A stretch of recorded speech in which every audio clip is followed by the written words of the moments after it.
Bienvenidas y bienvenidos a la tercera entrega de Crónicas en Gris. Seguimos por la senda de un tiempo pasado, recordando una época de injusticias y desgracias, para que la historia sea el referente que nos mantenga alerta ante quienes pretenden aniquilar los derechos y libertades que tanto sacrificio costó conseguir. Además de entretener, a quienes nos escuchan les invitamos a reflexionar. Agradecidos, reciban los saludos de Francisco Perujo Toscano, Maribel Pérez y Francisco Teba.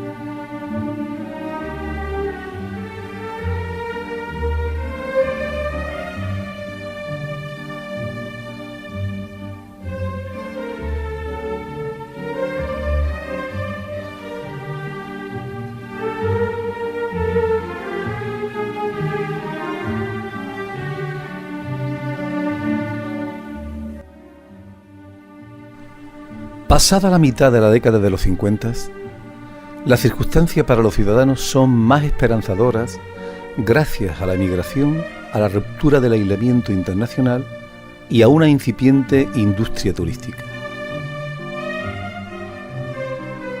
A duras penas la vida se va normalizando, desaparece la devastadora sombra del hambre y se empieza a tener acceso a algunos bienes de consumo y de ocio. En lo concerniente al esparcimiento de los españoles, en esos años fue fundamental la presencia de la radio. La radio fue la compañía y el consuelo para una sociedad que necesitaba por todos los medios ir dándole otro color a sus vidas. Era radio de los seriales dramáticos, los programas de humor que hacían reír ante tantas adversidades, pero eran los programas deportivos los que copaban gran parte de la parrilla. Las retransmisiones de los partidos de fútbol de las emisoras españolas fue un referente para todas las radios europeas de la época. Y en especial aquella radio portó la banda sonora de toda una generación. Las coplas, los boleros, se repetían casi sucesivamente en los legendarios programas de discos dedicados. Pero eso sí, a determinadas horas todas las emisoras tenían que conectar con la emisora matriz, Radio Nacional, para que al toque de un cornetín de orden se diera paso al parte. Durante muchos años el informativo estelar de Radio Nacional Española mantuvo la estructura y el título de los partes de guerra que el ejército de Franco emitía por las emisoras de las zonas ocupadas. A mitad de la década surge, aunque tímidamente, lo que sería la revolución a lo que los medios de comunicación se refiere: la televisión.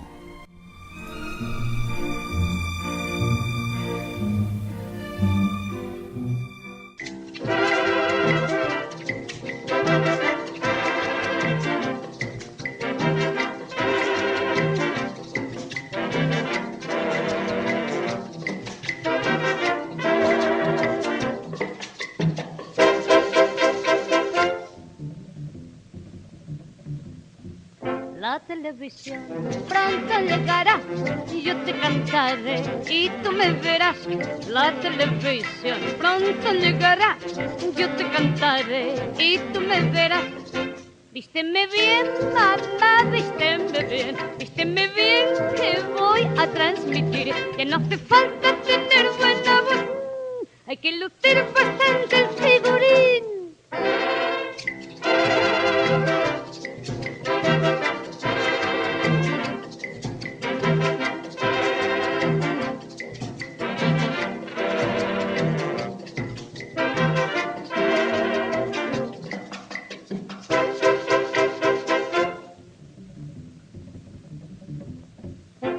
televisión pronto llegará, yo te cantaré y tú me verás.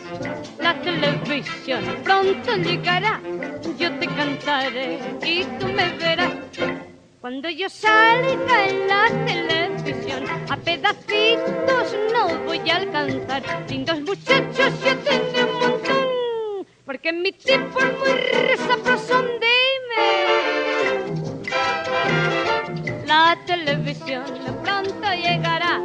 La televisión pronto llegará. En mi corazoncito está bonita. La televisión pronto llegará. Y yo te diré que te quiero, mi vida, que te La quiero. televisión pronto llegará. No me mires mucho, mamá, que no soy bonita.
Desde un caserón del madrileño Paseo de La Habana, el 28 de octubre de 1956 se lleva a cabo la primera emisión de la televisión en España, que se inicia con unas palabras del ministro de turno, y como no podía ser de otra forma, con la bendición de los estudios en honor de Santa Clara, patrona de la televisión.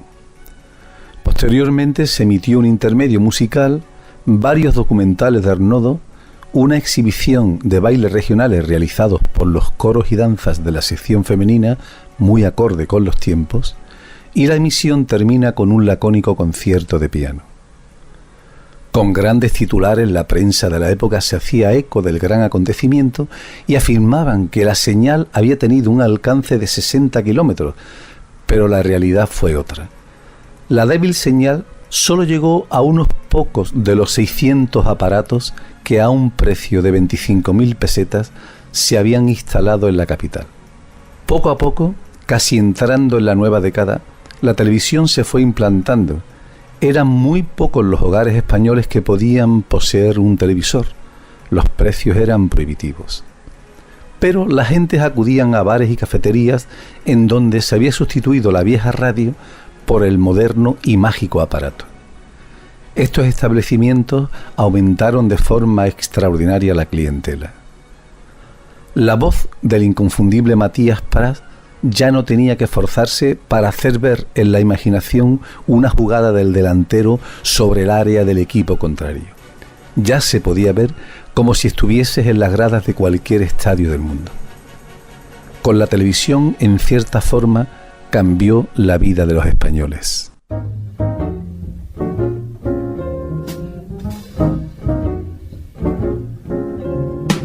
Heaven, I'm in heaven, and my heart beats so that I can hardly speak, and I seem to find the happiness I see when we're out together, dance cheek to cheek. Yes, heaven, I'm in heaven, and the cares that hung around me through the week seems to vanish like a gambler's lucky streak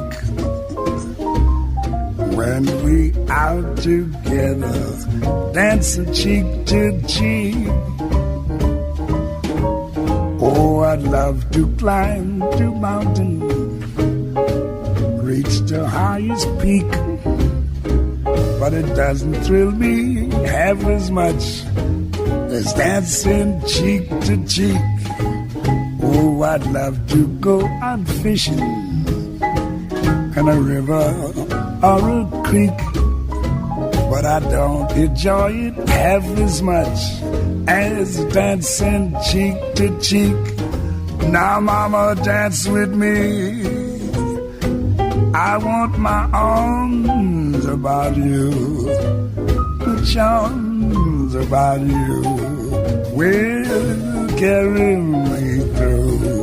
Yes, heaven, I'm in heaven, and my heart beats so that I can hardly speak, and I seem to find the happiness I seek when we out together, dancing cheek to cheek. Take it, Ella, swing it. Heaven, I'm in heaven, and my heart beats so that I can hardly speak, and I seem to find the happiness I see when we're out together, dancing cheek to cheek. Heaven, I'm in heaven, and the cares that hung around me through the week seem to vanish like a gambler's lucky streak when we're out together, dancing cheek to cheek. Oh, I love to climb a mountain and to reach the highest peak, but it doesn't thrill me half as much as dancing cheek to cheek. Oh, I love to go out fishing in a river or a creek, but I don't enjoy it half as much as dancing cheek to cheek. Come on and dance with me. I want my arm about you. The charm about you will carry me through to heaven. I'm in heaven, and my heart beats so that I can hardly speak, and I seem to find the happiness I seek when we're out together, dancing cheek to cheek. Yes, Dance with me. I want my arms about you. The charm about you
Aunque a finales de los 50 el régimen está definitivamente consolidado, sí que se ve salpicado por sucesos que alteran su tranquilidad.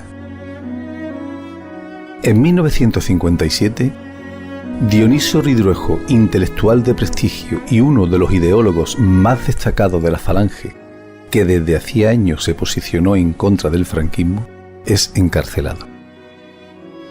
Este hecho hace que algunos sectores críticos de la Falange, que no veían con buenos ojos la utilización que estaban haciendo los franquistas del partido, hicieran patente su disconformidad. Pero sin ninguna duda, lo que más inquietaba a Franco era el mantener lo que él llamaba la paz y el orden en las calles. El régimen no escatimaba esfuerzos ni brutalidad en reprimir cualquier conato de protesta.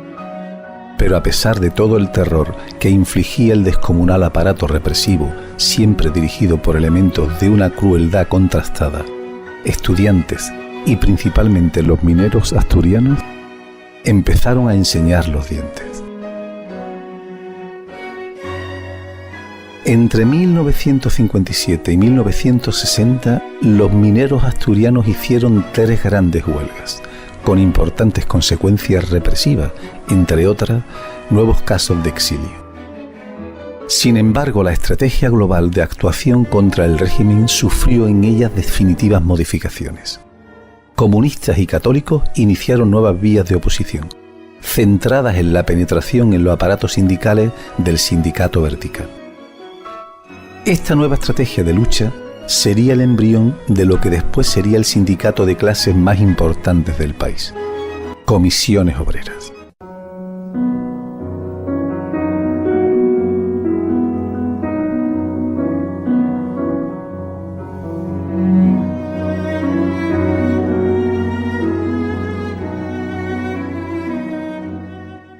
Hay una lumbre en Asturias que calienta España entera, y es que allí se ha levantado toda la cuenca minera, toda la cuenca minera. Ale, asturianos, que están nuestros destinos en vuestras manos. Empezaron los mineros y los obreros fabriles. Si siguen los campesinos, seremos cientos de miles, seremos cientos de miles.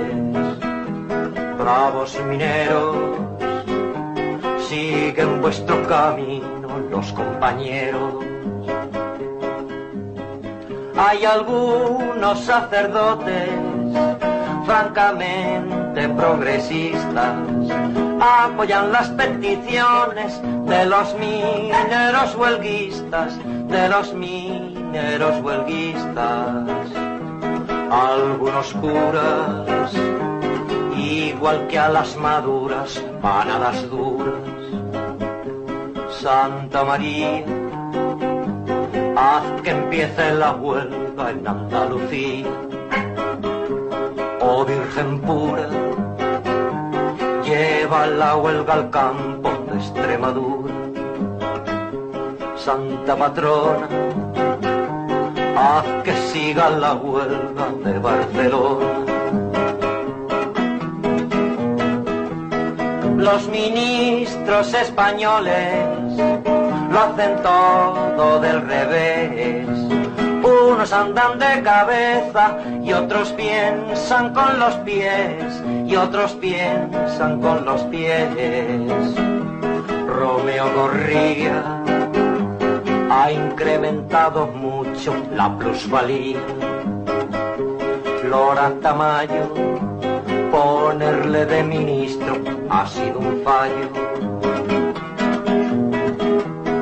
Son Baliño y Muñoz Grandes, de los que no se reprimen, forman con Martín Alonso el sindicato del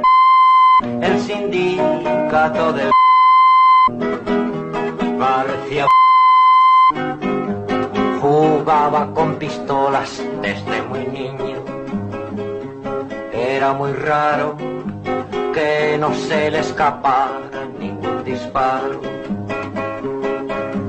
Alonso Vega parece una persona bastante ciega. Las opiniones, dicen Martín Alonso, que son traiciones. No es muy frecuente hallar un argumento tan contundente. Es obsesivo saber que hay un ministro tan impulsivo. Hay criminales que llevan las estrellas de...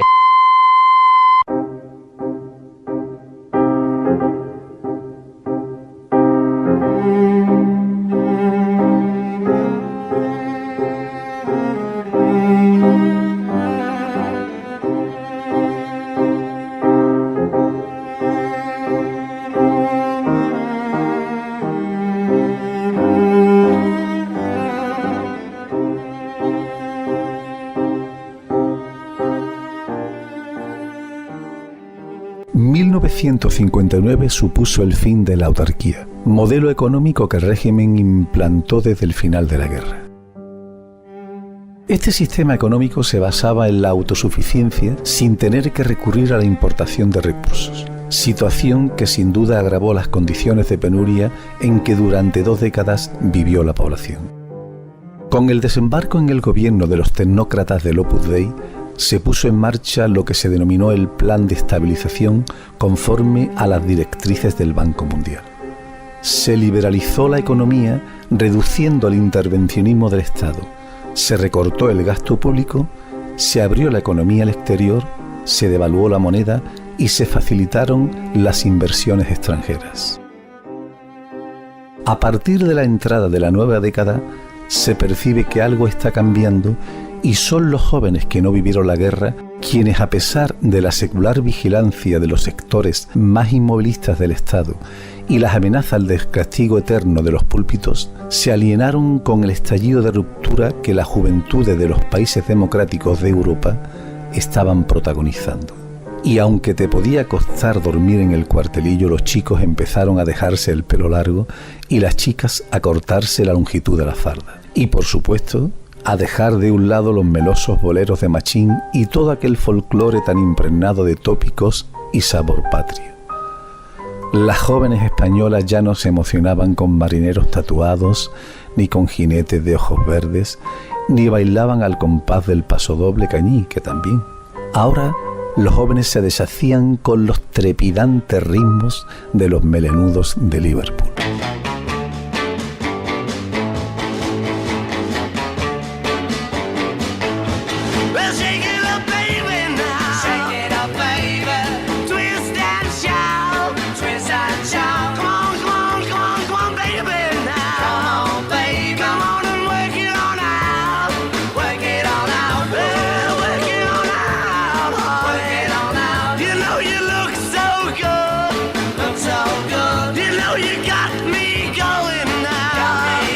Just like I knew you would, like I knew you would. We're taking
Los Beatles se inician como un grupo de rock and roll, que es la nueva forma de expresión de los grupos musicales de mediados de los 50.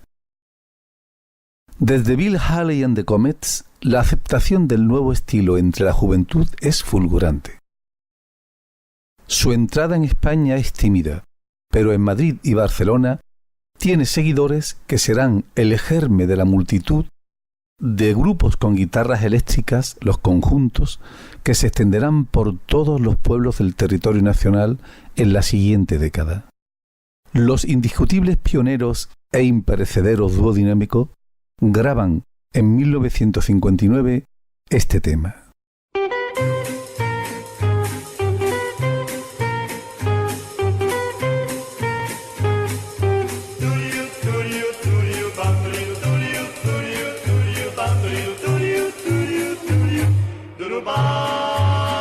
Yo sé que tú quisieras, como si fuera ayer, poder tener contigo de nuevo mi querer. Las horas y los días conmigo pasarán, así el cariño mismo mucho amor nos dará.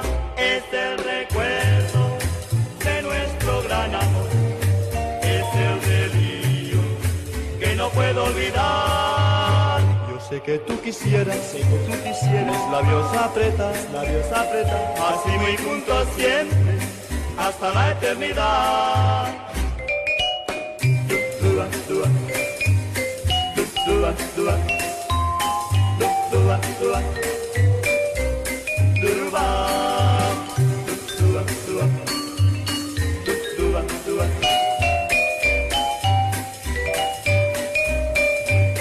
Es el recuerdo de nuestro gran amor, es el delirio que no puedo olvidar. Yo sé que tú quisieras, labios apretas, así muy juntos siempre, hasta la eternidad, hasta la eternidad, hasta la eternidad.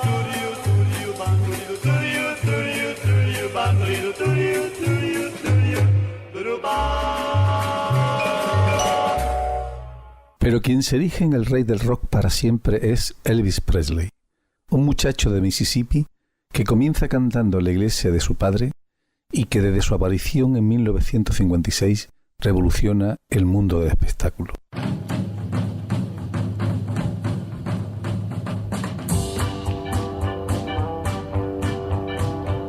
Long distance information to give me Memphis, Tennessee. Help me find the party trying to get in touch with me. She could not leave her number, but I know who placed the call. My uncle took the message and he wrote it on the wall. Help me information to get in touch with my Marie. She's the only one who'd phone me here from Memphis, Tennessee. Her home is on the south side, high up on a ridge, just a half a mile from the Mississippi Bridge.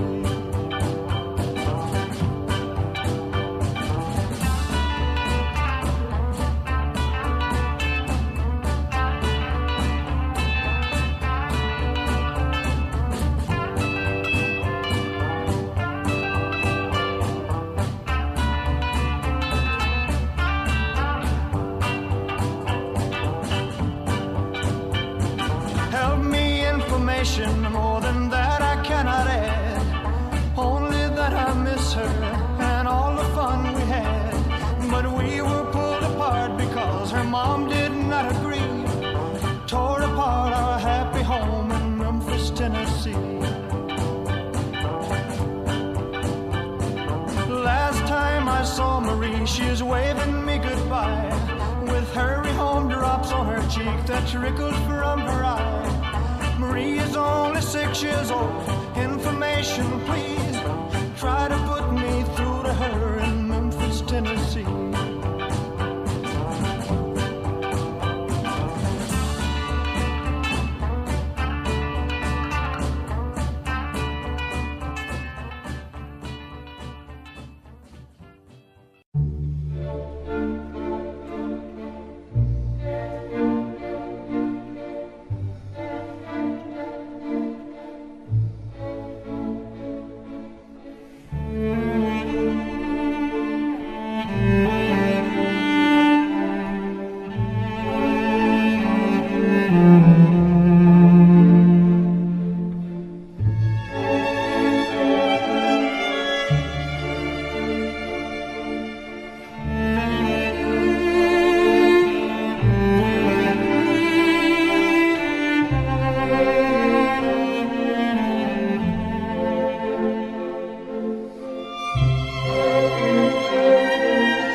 En 1959 el dirigente comunista Simón Sánchez Montero es detenido y Julián Grimao regresó a España desde su residencia en Francia para sustituirle la dirección del partido en el interior. Julián es apresado el 7 de noviembre de 1962 en Madrid y conducido a la Dirección General de Seguridad situada en la madrileña Puerta del Sol, en el edificio conocido como Casa de Correos. Como si de un mal sueño se tratara, todo resultó ser un espejismo. La realidad era que ni la apertura económica, ni la entrada en el gobierno de gente que no había hecho la guerra, en nada cambió la brutalidad del régimen. A Grimao lo arrojaron por la ventana esposado con las manos delante, en un momento dado de la sesión de tortura a la que fue sometido por sus interrogadores, razón por la cual se fracturó la frente y las muñecas. La policía, por boca del ministro de Información, que no era otro que Manuel Fraga, declaró por el contrario que el detenido recibió un trato exquisito y que en un momento de su interrogatorio se encaramó a una silla, abrió la ventana y se arrojó por ella de forma inexplicable y por voluntad propia. El jueves 18 de abril de 1963, sometido a 5 horas de juicio en los juzgados militares de Madrid, sin deliberación se dictó la condena a muerte como estaba previsto. De la pantomima fueron testigos los periodistas que abarrotaban la sala.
He conocido el crimen una mañana.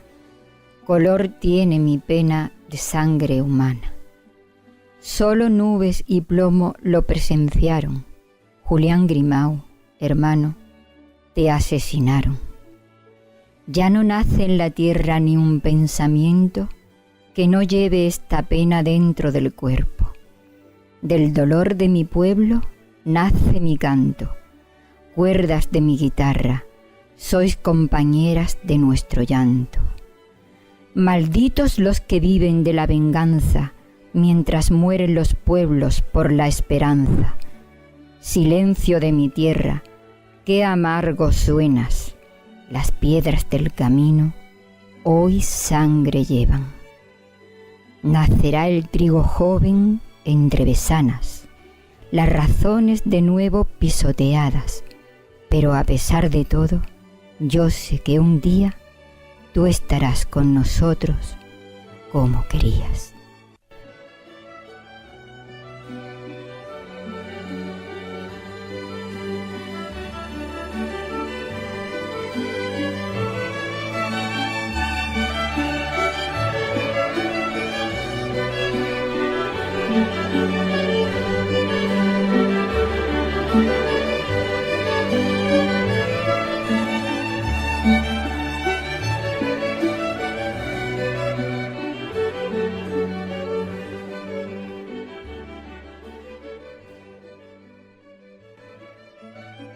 Desde el anuncio de la sentencia contra Grimao se desató una reacción internacional de protestas y presión sin precedentes contra el Estado español. La prensa de gran parte del mundo volcó su atención sobre el caso y hubo manifestaciones multitudinarias en muchas capitales europeas y latinoamericanas. En algunos puertos, los estibadores se negaban a descargar los barcos españoles y más de 800.000 telegramas llegaron a Madrid pidiendo la suspensión de la sentencia. La presión no pareció afectar al general Franco, que en su línea habitual atribuyó toda esta reacción a una conspiración masónico-izquierdista. Manuel Fraga, en su calidad de ministro de Información y Turismo, inició una intensa campaña dirigida a la prensa internacional para atribuirle a Grimao los mayores crímenes.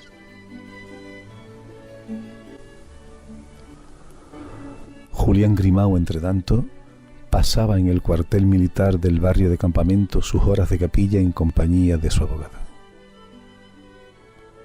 Hacia las 5 de la madrugada del 20 de abril, fue trasladado en una furgoneta al campo de tiro del cuartel, donde debía producirse el fusilamiento. En principio se ordenó a la Guardia Civil formar el pelotón, pero sus mandos se negaron a hacerlo, argumentando que a la Guardia Civil solo le correspondía la custodia del cadáver. El capitán general de Madrid rehusó también que el pelotón fuera integrado por militares de carrera, que era la segunda opción. Fue el propio Franco quien dio la orden de que los ejecutores de Grimao fueran soldados de reemplazo, y así se hizo. Jóvenes asustados y sin experiencia de tiro, según los testigos, dispararon a Grimao 27 balas sin lograr acabar con su vida, y fue el teniente que mandaba el pelotón quien hubo de rematarlo de 2 tiros en la cabeza. Este militar confesó años más tarde a la familia del fallecido que el acto le persiguió durante toda su vida, y debió ser así, pues acabó sus días en un psiquiátrico. Julián Grimao fue enterrado en el Cementerio Civil de Madrid.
Cuando de ella nos privan, en realidad, miren cómo pregonan tranquilidad. Cuando nos atormenta la autoridad, ¿qué dirá el Santo Padre que vive en Roma? Que le están degollando sus palomas.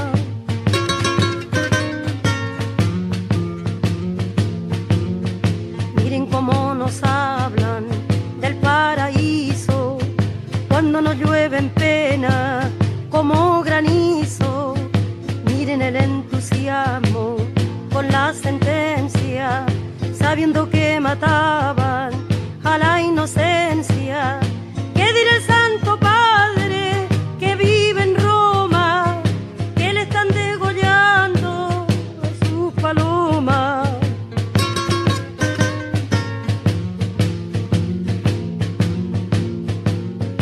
El que oficia la muerte como un verdugo, tranquilo está tomando su desayuno.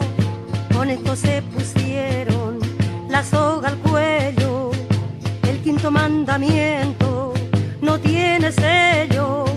¿Qué dirá el Santo Padre que vive en Roma? Que le están degollando a sus palomas.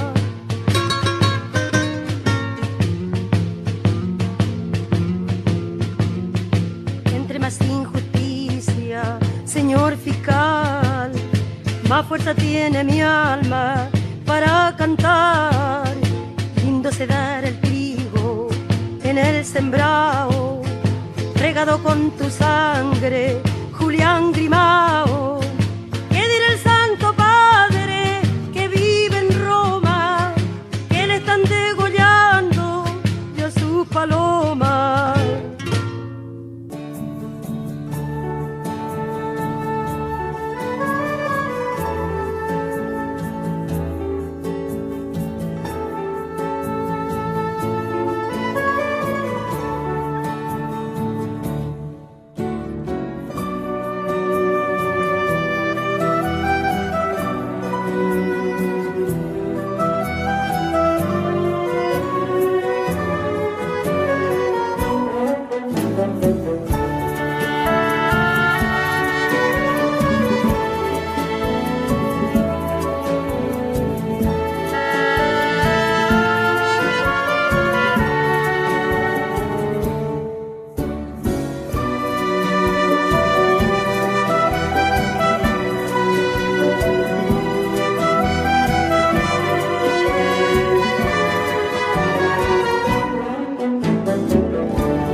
La repercusión en el exterior del fusilamiento de Grimao fue muy grande.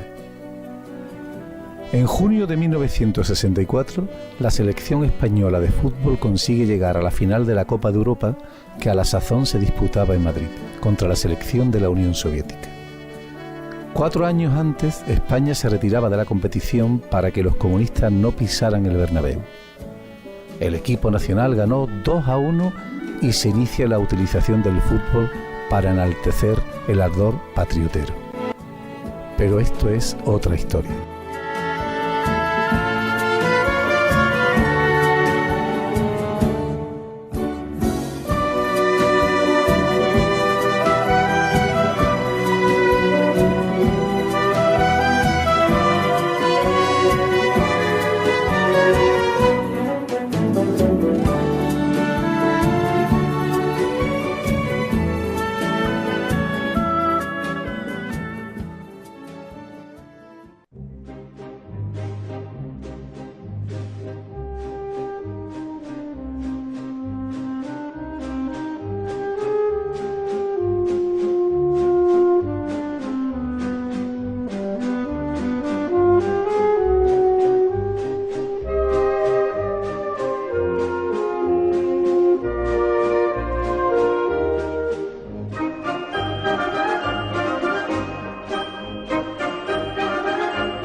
Y así hemos llegado al final de nuestro tercer programa. Un placer haber contado con vuestra atención y agradecidos se despiden Francisco Perujo Toscano, Maribel Pérez y Francisco Tena. Hasta la próxima.